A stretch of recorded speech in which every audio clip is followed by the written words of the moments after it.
Hi Melissa, welcome my love. Turn this around now. What are we doing? Okay, burning sage today. Hello Sheila, how are you doing my love? Welcome, welcome, welcome. Well, I'm in the middle of some artwork today, and actually it's the first time I've been able to actually scope from my yoga room. So I have reception here now, so hopefully I sound okay and that everything's okay. I haven't got my cat today, so I'm holding you up with another thing. Hello my love, let's just wait for a few people to come in. Sheila, I sent you an email a few weeks ago. If you'd like to get back to me, my darling, that would be great, and I hope you're well. G. Williams, welcome. How are you today?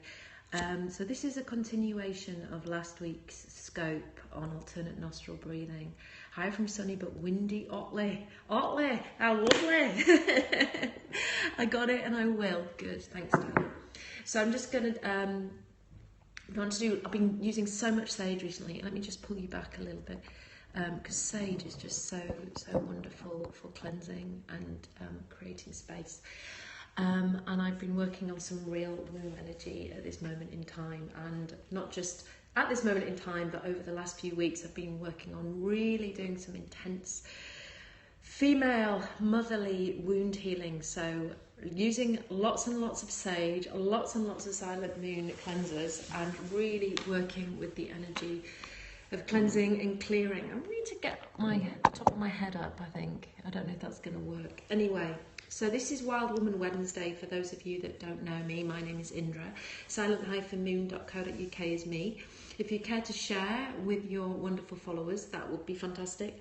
I do a Wednesday at 2:30 every Wednesday at 2:30 UK time. I do a meditation practice. Thanks for inviting followers, my love. So last week we talked about, and we did, alternate nostril breathing, which was breathing from one nostril to the other using the hand mudra, and I got a lot of you saying that it was really intensive and it was really beneficial for you all, which is fantastic. So I thought, okay, let's take it a little step further and work on making the 2-part breath a 3-part breath. Now I want you to just realise that we'll work with the first 2-part breath first, and then we'll work into the 3-part breath. I also want to say, for medical reasons, that if you have any issues with holding your breath in any way, shape or form, then please don't do the 3-part breath. Just stick with the 2-part breath and just allow the breath to flow through the left and the right sides of the body. So for those of you that I can't see everybody, it's kind of hard in this light. If you suffer from stress, if you suffer from anxiety, which a lot of people do in this world, hello Kelly, then this is a wonderful balancing breath for everybody and anybody, and to teach your neighbours and your family and your friends. Please do share, because it's beneficial for everybody. And hello sweetie, and remember that every Wednesday when I do Wild Woman Wednesday, that I don't speak throughout. I'm not being rude to anybody. I just really like everybody to get the benefit of the meditation. If I start to talk through it, then you're not going to get the benefit from it. You're stressed, but you got no patience. Well, love, you need to learn a little bit of patience. If you're wondering what I'm burning sage. Cleansing the room, cleansing your energy, and let's get ready. Okay, so I want you to, if you're losing patience or you've got no patience, just try and sit for a little bit if you can. I have been very well known for knocking out people who have addictions, and today in my class where I work in the hospital, I couldn't get anybody to come back after our meditation. So it's quite a wonderful thing that after 45 minutes everybody was pretty much gone and had a wonderful peaceful time. And these are people who suffer from alcohol addiction and drug addiction and many of these things that are sent to try us in life. So I'm sorry if you can hear some buzzing, that's another distraction, but hey ho, we have to live with distractions of life. So let's get ourselves into a place of comfort. Hello Sherry, is it Sherry? Yes it is Sherry, I can't see very well. Sherry, that beautiful blue of you that you're in, wonderful. Okay, so for those of you that are joining, please feel free to really get yourself into a comfortable position, ideally sitting for this one. It's not a lying down meditation, unfortunately. Get yourself into a position where your back is nice and straight, get your bum comfortable, get your butt comfortable, find your sitting bones. Remember last week, I think it made Joel laugh actually, he's not on today. I spoke about moving any spare or flesh, wonderful flesh, out of the way just to find your sitting bones. And we all have spare flesh on our buttocks, well, most of us, and the sitting bones do actually, sometimes they're hard to find. So just find them so you can get yourself grounded. If you need a wall, that's absolutely fine. Just try and make sure that best that you can, that your spine is lengthened and there's space here in your centre so that you're allowing yourself to grow tall, okay? I won't be answering any questions throughout this session, so for those of you just staying and you're not doing it and you want to watch the replay and do it, then please, you may feel free to write up. She won't be answering any questions, just so that you can all get the benefit. If I start to answer questions, then it kind of disrupts the meditation. So we'll start with the 2-part breath and then we'll work a little bit further on into the 3-part breath. So if you didn't watch last week's meditation, then you might want to go back and check out last Wednesday's Wild Woman Wednesday. It's also on YouTube at Silent Moon Imaginarium. So we're going to do the right hand just for the sake of ease, but for those of you that want to do the left hand, it's absolutely fine, but I'll be talking as if I'm using the right hand. So we're going to take the first 2 fingers of the right hand and we're going to place them at the base of the thumb. And we're going to just allow our spines to be lovely and straight, roll the shoulders back, take a deep breath in, push the chest forward, heart forward. As you exhale, let go with a sigh and let your shoulders relax and drop.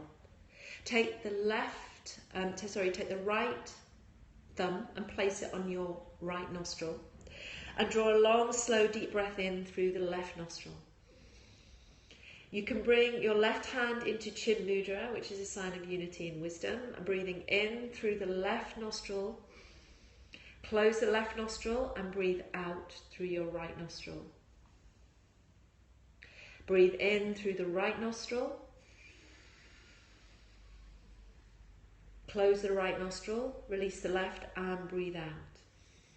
Keep the eyes softly closed and just watch the natural movement of the breath as it moves from nostril to nostril in your own time, in your own space.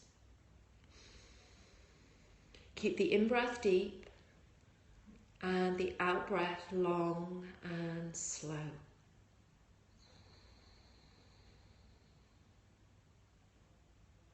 And as you move into this practice, just as a recap for those of you that either can't remember or are new to this practice balances both the male and female energies within us all, the sun and the moon, the night and the day, everything within our lives that's opposites, the in-breath and the out-breath.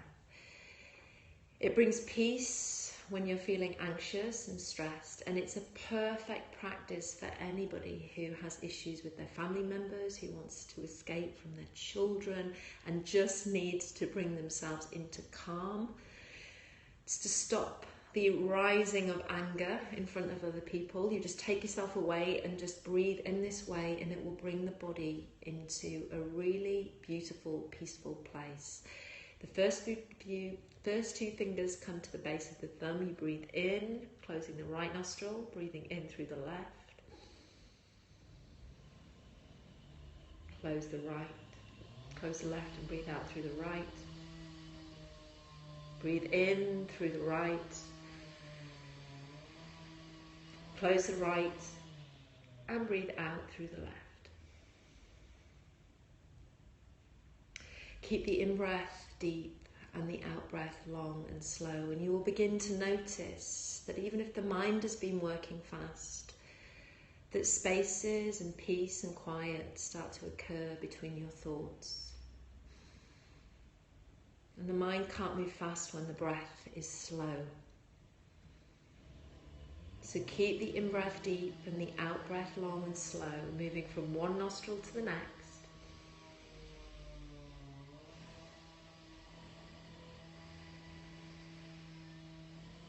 And then continue moving in this way if this feels comfortable for you. For those of you that want to take on the 3-part breath,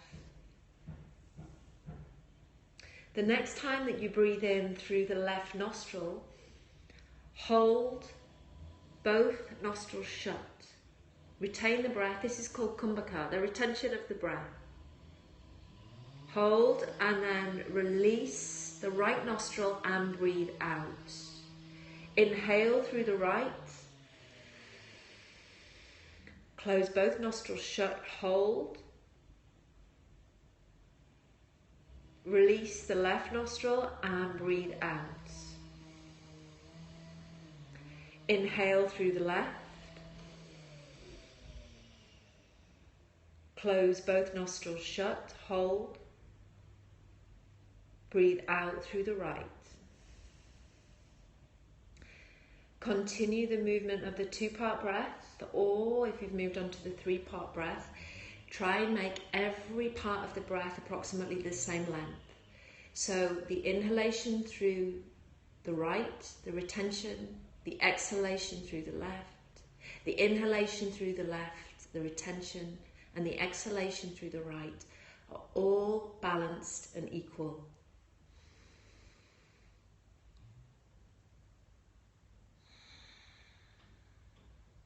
For those of you that are just continuing the 2-part breath, just move from the inhalation to the exhalation through both nostrils, making the inhalation and the exhalation approximately the same length.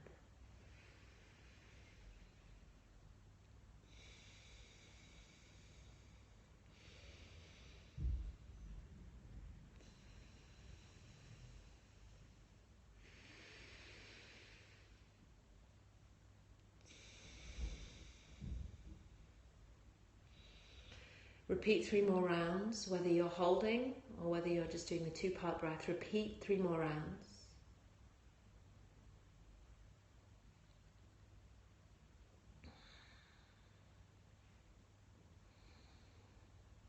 And then when you've completed 3 more rounds, just let the right hand drop onto the knee, or however you're sitting, onto the thigh. And take 3 long, slow, deep breaths through the nostrils into your center. And on the exhalation, breathe out with a long, slow sigh and let everything drop.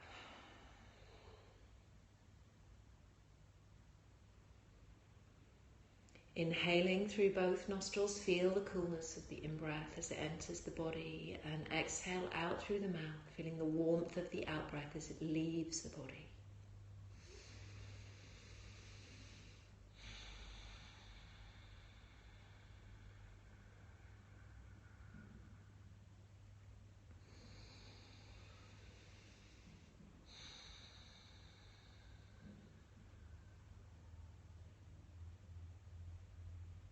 And when you've completed,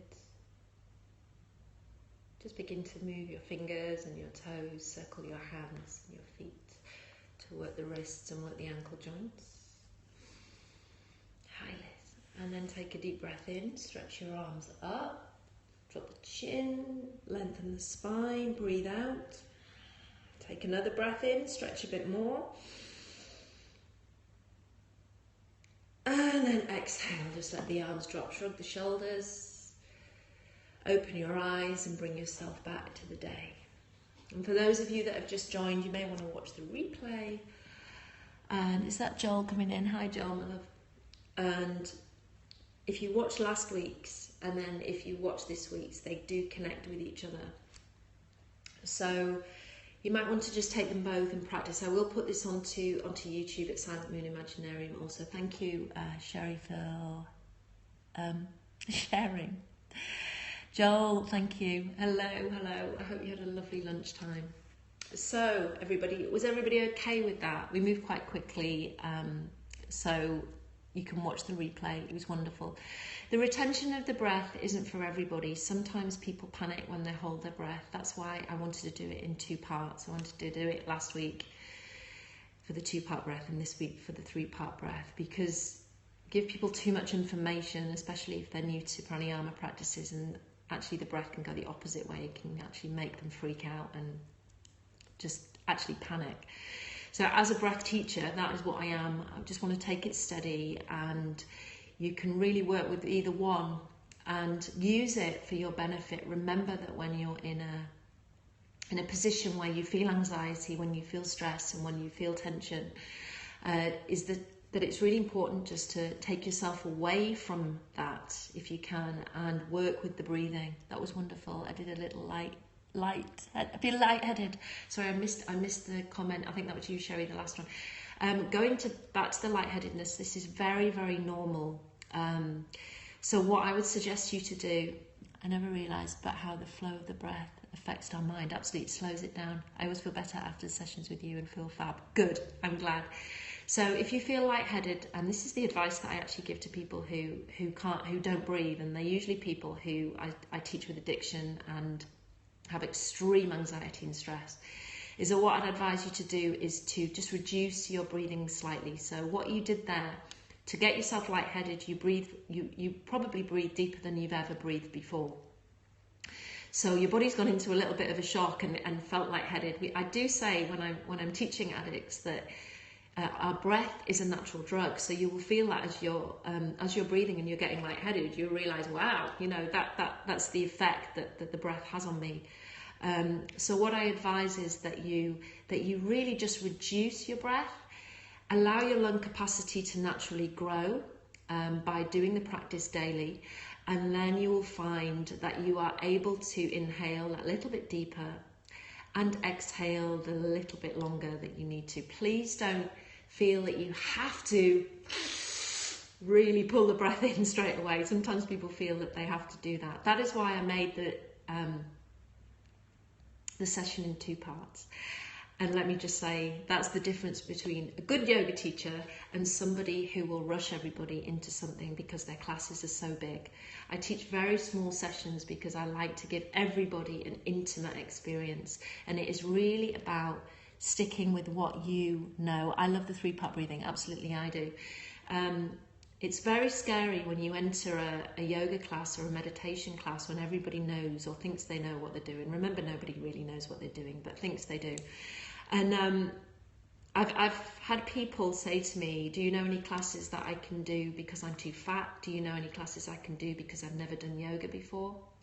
If you can't walk into a yoga session, this is my view, if you can't walk into a yoga session at any level and be catered for by the teacher, then I'd be questioning the teacher.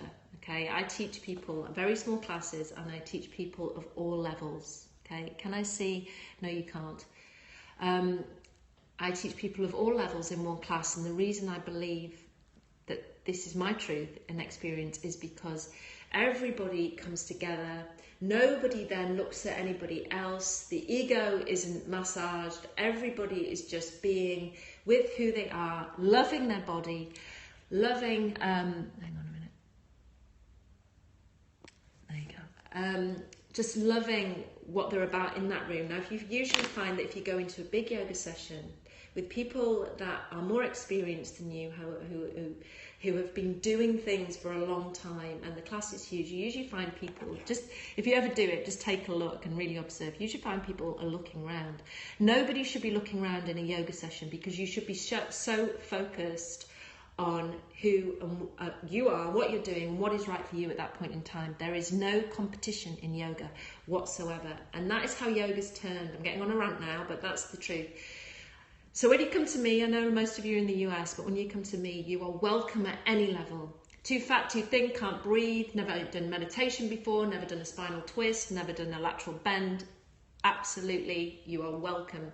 You just get your mat out. You can wear your pajamas if you want to. Sometimes I wear my pajamas to teach in. And you just are as you are. Then at the end of the class, you come with a poem and you read it out because we love to read and we love to write. So that is what my class experience is all about. So if you're ever in the UK, certainly if you're ever in the North, then it's a really nice experience that you can just really feel yoga for what it is in my authentic true self. That's my rant about yoga. So anyway, enjoy. No, it is great because I do believe that I am one of the very few people who gives that experience anymore, because yoga has become such a trend and such a money-making load of shit. So I really do try and keep it as authentic and true as possible. And that is why, to me, I think if I'd done the 3-part breath last week, as well as the 2-part breath, some of you might have gone away going, oh my God, which one do I do? But to split it up and really take it slowly, now you've got the experience that you need from it. So I do try and get that across on a Wednesday when I do these sessions. Have a blessed day. The love you give to us. Thank you, Sherry, and you. Being a bigger person, I've been made to feel very unwelcome. Oh yeah, absolutely. I totally agree, and I've seen it, and it's awful, and it really pisses me off. But never felt that here. No, not here. Certainly not in my sessions. Okay, Joel, I don't know if you're scoping today. Maybe you are. Maybe you're doing it after me. If you don't know Joel, there he is down there. I don't know. Well, you can't see him, can you? Because only me that can see. Joel Young MPA. Shall I say my favourite scoper now? So I will watch Joel. I'm going to go back to my artwork. Let me share something with you. I've been painting with my menstrual blood today, which has been a fantastic experience in connection to my mum. I've just found out today my mum's got cancer of the uterus, and so lots of prayers to be sent out to her. So I've been actually bleeding and actually making art with my mum's blood, with my blood. So, well, actually it is my mum's blood, because that's what I've been writing about in about half an hour. Okay, wonderful. So I'm going back to my art. I'm going back to my crazy wild woman day. Yeah, I know. That's life, huh? That's life. So I'm here for you. Thank you very much for being part of this day. I'm going to go now and continue with my crazy wild woman artwork. Love you loads, and have a wonderful day. Best wishes.